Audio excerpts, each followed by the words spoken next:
manipulating mogwais. Here's your look at the Noble Collection toys, Bendyfigs of the Gremlins.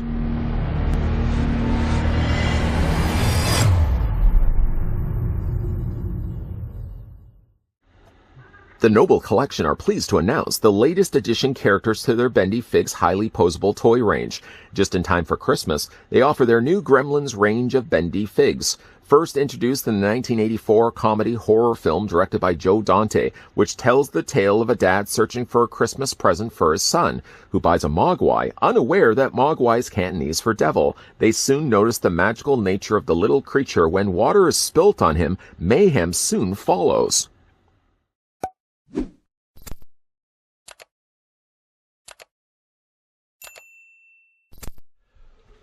First things first, let me thank the folks over at the Noble Collection Toys, who were kind enough to send over their brand new Series 1 Gremlins Bendyfigs that we could have a look at here on this channel. Let's figure out how tall they stand. I'm going to grab my ruler, I'm going to put it right next to Mogwai Gizmo. And if I'm looking at this correctly, going up to the very top of his ear, the figure's he's about 3.5. We're going to go with 3.5 inches in height, or about 9 centimeters tall.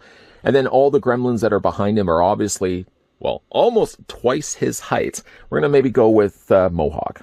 Mohawk is the tallest of the three, simply just because he's got the mohawk on the back of his head. And putting it right to the very top of his head, the figure stands about 6.5 inches, or maybe about 16, almost 16 centimeters tall. Maybe just a little over, about 16.5 centimeters tall. Each of the Bendyfigs come included with their own display stands, but the display stands aren't the same. All the Gremlins share the same, in which the peg placement is in the same spots. However, the one that comes included with Gizmo, as you can see, is notably shorter. These pegs are a little bit closer together, of course, because Gizmo's legs are a little bit closer together. But other than that, the stands are all the same. They feature the Gremlins logo down below and a nice actual crack that they've painted across the top of the surface. Now, we have also looked at the Universal Monsters Bendyfigs, and they also came included with their own display stands. I really like these because it gives a way to present the figures. Not necessarily that you need the display stands, because as you can see, the figures are standing fine on their own, but I gotta say, it does add for a little more presentation when you're putting them on a shelf. To attach these, by the way, to their designated display stands, just line up the peg holes that are on the undersides. We're going to just start with Gizmo here first. Line it up to the pegs. You see what I mean? Like, the pegs are closer together because his legs are a little bit more closer together as well. And once he's on the display stand, it doesn't seem like he's going to be going anywhere. We're not going to do it with all the other ones, but let's grab Mohawk here. And it works the exact same way. You just line up the holes on the bottom of his feet. Sometimes it may involve you actually having to stretch the feet wider in order to line it up to the holes. And there we go. You just attach that to the display stand as well. The one other accessory that you may also be seeing right now is he comes included. That's Gizmo, by the way. It comes included with his trumpet. The trumpet is nicely sculpted here in gold plastic. I'm assuming it's gold plastic and not been painted. And then on the back, you can see that there's a peg. If you look at the back of the figure and you spin it around, you'll see that Gizmo does have a hole on the back, and that just plugs the trumpet into there. And it sort of gives you the look like he's actually holding it, although it does kind of look like it's just glued to his hand. But at least he actually comes included with an accessory. I like that. While we're actually holding Gizmo, let's go ahead and just remove him from his display stand. We'll move the other display stands out of the way, and we'll go ahead and just take the trumpet off. Again, it just plugs onto the back here. Getting a closer look at the figure. Nicely replicated here from the folks over at the Noble Collection Toys. It does look like Gizmo. Of course, in fact, actually all the characters look like their movie counterparts. He's nicely painted. I got a little crack that runs between the two eyes, but other than that, I have no real complaints at all with the paint. They've nicely replicated the colors of the brown and the white. In fact, the part of his head, as you can see, has a lighter coloring of brown that's brushed over top of it. Well, it looks like the bottom of his body, this brown down below, looks like it's just kept to the one coloring. Paint's pretty clean. There are a few little areas of the white that's bled onto the brown, but other than that, I mean, no real complaints at all, again, with the paintwork that they've applied. You can also see that there's the holes on the back that are indicating the parts of the body that are bendable. Gizmo is exclusive in the sense that he does actually have bendable ears, whereas all the other gremlins that we are going to be looking at in a second, they don't actually have bendable ears. But he does have bendable ears, bendable head, arms, torso, lower legs. Mileage may, of course, vary when it comes to these bendable figures, depending on how much material they put over top of the wireframe, which sort of usually dictates how much bendable action you're actually going to be able to get out of these. So you can kind of bend his legs, for example. You can kind of feel that you are moving something inside, But like, again, the mileage of what these actually do bend in, I find I had better success bending his arms. So, like, you can bring his arms up and it sort of holds the pose. Like, again, there's the arm down, for example. And you can kind of bring the arms forward as well, forward and back. I find actually the most that's bendable on Gizmo is, in fact, his ears. Just because, again, the material that they're using is a little thinner. It allows then the wireframe to actually do its job. And you can kind of have it look like Gizmo's slightly scared with the ears brought forward. Personally, I like to really bring the ears back, but there's the option available there for you. Nice looking Gizmo. Putting him down, and maybe we'll tackle next the next Gizmo, the next Gremlin actually attached to his display stand. Here he is next to Mohawk. Now, Mohawk, for obvious reasons, is going to be notably taller than Gizmo. Again, he's about, I don't know, a third the height taller than Gizmo. He's got some really nice going on colors here. Now, this is Mohawk, of course, from Gremlins 2 as opposed to Gremlins 1. I like actually that we do get kind of characters. I guess really when you're looking at Gizmo, Gizmo kind of looks more like Gremlins 2 Gizmo than Gremlins 1 Gizmo. So really, if you wanted to think of it that way, the only real Gremlins 1 character that we're actually getting in this series is Stripe, which we'll look at in a second. Some really nice coloring happening here on Mohawk. Living up to his name, of course, he has the mohawk that runs from the top of his head and a fin that runs all the way down his spine. And as you can see, as I'm bending it, it's very soft plastic, soft rubbery plastic. Really like the coloring that they went with for the mohawk. It's got a nice sheen going for it. And even like the coloring that they applied to the skin. You sort of have the cracks that are revealing the beige, but then they've added the darker green over top of it. It does really look nice. Now, again, when you're looking at it on the back, you can kind of see he doesn't have the bendable ears, but he certainly does have bendable limbs, bendable arms, torso, and lower legs. A closer look at his legs. Really nice coloring going on there as well. Again, just to bend those, you can bring them back. You can bend the elbow. You can kind of bring the arms out as well. And you can also bring out the legs just a little bit too. Usually, rule of thumb is the thinner the material is over top of the wireframe, the easier it is to bend those things. So, of course, like Mohawk here, for example, seems to bend a lot better than Gizmo. Really like the look of this one. Up next, we can have a look here at Brain, a character from Gremlins 2, and I really like the coloring on this one.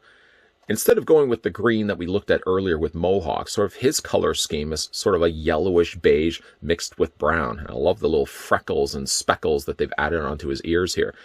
Now, this one does have the glasses, as you can see, a nice big smile from one ear to the other ear, and he's wearing his turtleneck as well as his jacket. Again, you can see it from the back there as well. I love the fact that they actually even sculpted the backs of the glasses as wrapping around to his ears. So, like, the figures feel finished all the way around.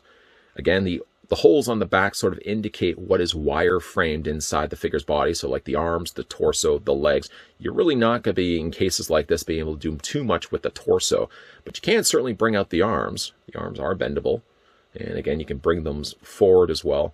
And I've always noticed when it comes to bendable figures, the longer that you have them in your collection and the more times you're bending them, it seems to be they become a little more freed up when it comes to be able to bend and manipulate the arms. So you can almost have it as if he's bending his arm up and kind of pulling his glasses. So, well, it's not really going to hold it completely, but you can also bend the legs. You can bring those forward and back.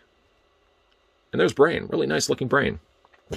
I think my favorite, though, all honestly, just get his legs just a little bit straighter. There we go.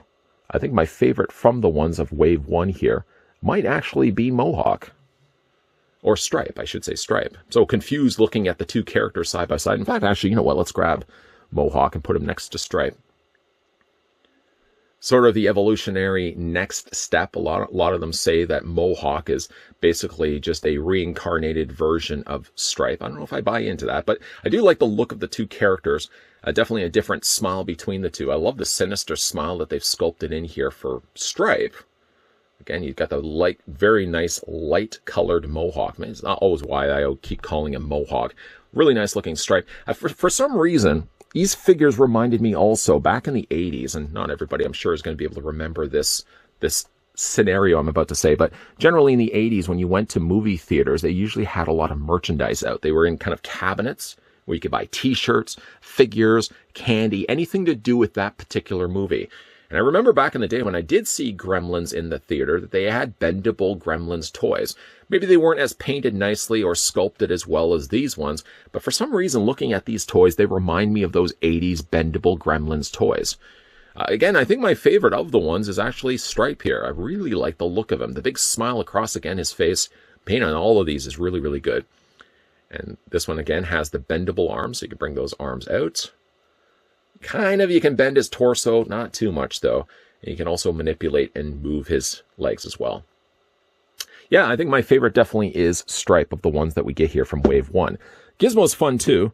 And again, if you have any issues getting these figures to stand, although normally I wasn't having any real issues, but of course now that it's filming, I think Brain is the one that seems to want to be falling over. But yeah, they seem to stand fine really on their own. If you do, again, pick these up for yourself and you're having difficulties, yeah, just by all means use the display stands. I'm probably going to end up finding myself displaying these on the shelf with their dedicated stands anyways, because I find it just adds a little more shelf appeal to them. Not that they didn't have the shelf appeal in the first place, but I think to bring in a display stand, especially when you're like, let's say, for example, take Gizmo again, just attach him onto his display stand. I don't know, for some reason, it looks like a higher end collectible when you incorporate the display stand. Now this is Series 1. I hope that implies that the Noble Collection Toys are planning to do a Series 2. I'm trying to think of what other characters they could do for like a Series 2. Of course, you could probably bring in a lot of the characters from Gremlins 2. Maybe even get like the electricity gremlin. I think that would be fun to do it as a bendable gremlin. But if this is certainly the first of many bendable figures of the Gremlins franchise, I'm really excited, being a big fan of Gremlins myself. Bendable figures have been around for like ever. I remember having a bendable figure of Superman growing up, and unfortunately my Superman, after so many times of crossing his arms together, started to develop splits in his elbows. I still wish I had that figure. But bendable figures have come a long way since the ones that we got in the 80s. So one thing that has been improved upon with all the newer ones that we're getting from companies like the Noble Collection Toys is sculpting. The sculpting on these look just as good as action figures that we're getting of Gremlins. Now, notably, again, like these Gremlins don't have as much posability going for them. They do have wire frames, yes, but the mileage of what you can actually bend on them may vary. Gizmo, for example, is probably the least articulate just by the fact he's a little fuller in his body, whereas like the Gremlins behind him, for example, you can do a lot more with like their arms, their elbows, and things like their legs, just because there's a lot less material wrapping around the wire frame. Now again, this is Series 1 of Gremlins, which leads me to speculate, I hope, that the Noble Collection Toys are planning to do a Series 2. Again, I'm still trying to think of what I would have done for a Series 2. I guess they can't go too elaborate like the Gargoyle Gremlin, but, you know, now that I think about, why not? If they could do like the Gargoyle Gremlin with bendable wings, I think that would be fun. They probably would have to release it more as a deluxe version of a Gremlin. But what other Gremlins would you guys like to see be released from the folks over at the Noble Collection Toys? Let me know down below in the comment section. And speaking again of the Noble Collection Toys, a big thank you to them for taking the time to send over not just Gizmo, not just Stripe, not just Mohawk, but Brain as well. They send over the entire Series 1 of their brand new Gremlins Bendyfigs. Hey, now, if you are new to this channel, you're enjoying the content that you're seeing, make sure you hit that subscribe button down below, turn on the bell notification, and make sure that, yes, you're coming back to this channel, because we are going to have a whole bunch of new videos coming your way in the not-so-distant future. As always, guys, thanks for watching. See you guys next time.